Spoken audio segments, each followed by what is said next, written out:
All right, we're going to take a look at slide number 3 on lesson 313, and we're going to look at what other ratios can we get out of these similar rectangles. Well, I think we talked about it in slide 2 a little bit, but we're going to show the one that I like the most, and that's going to be corresponding sides dividing, and we're going to do the big shape divided by the little shape. So corresponding sides here, 21 and 6.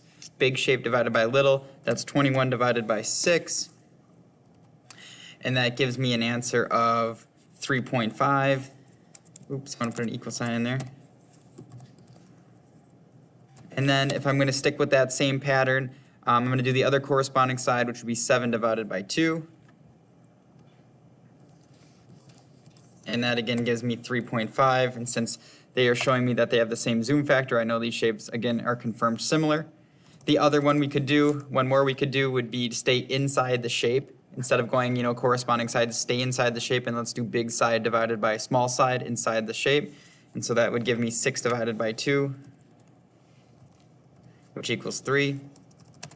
And we could do that with the big shape as well. And we could get 21 divided by 7. Oops, not 8.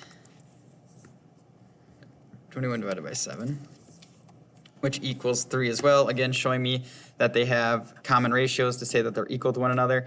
Now, one more we could do is we could just flip the numbers. So we could flip it so that the numerator becomes, or the denominator becomes the numerator becomes the denominator. So if we want to just flip these first ones, we could also do like 6 divided by 21, and we'll see what that equals quick.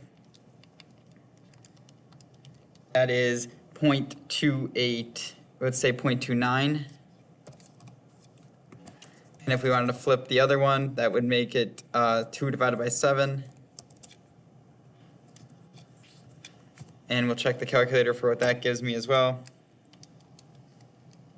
And that gives me that 0.29 as well. So again, seeing that common ratio, seeing that common answer there is telling me that we're doing something right. Okay, and then you could also flip the other ones as well, but those are the ratios that I'm looking for there. Now the last one here, when she compared the heights, she wrote 2 over 7, then she compared it to 21 over 6. Why is she having trouble? Well, she's doing 21 divided by 6, so she's doing the corresponding sides method like we did in the beginning here. And she did 21 divided by 6, which is big shape divided by little. But then when she did 2 divided by 7, she did little shape divided by big. And that's where the issue is.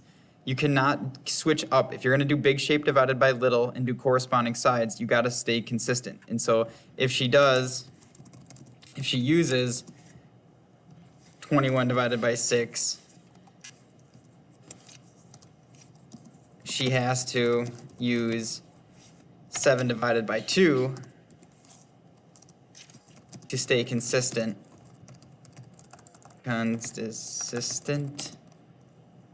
with her ratios. All right, so again, just making sure this one's really just trying to hone in and focus on, okay, these are the ratios we can use, but let's make sure we're being specific and not just choosing, any kind of division.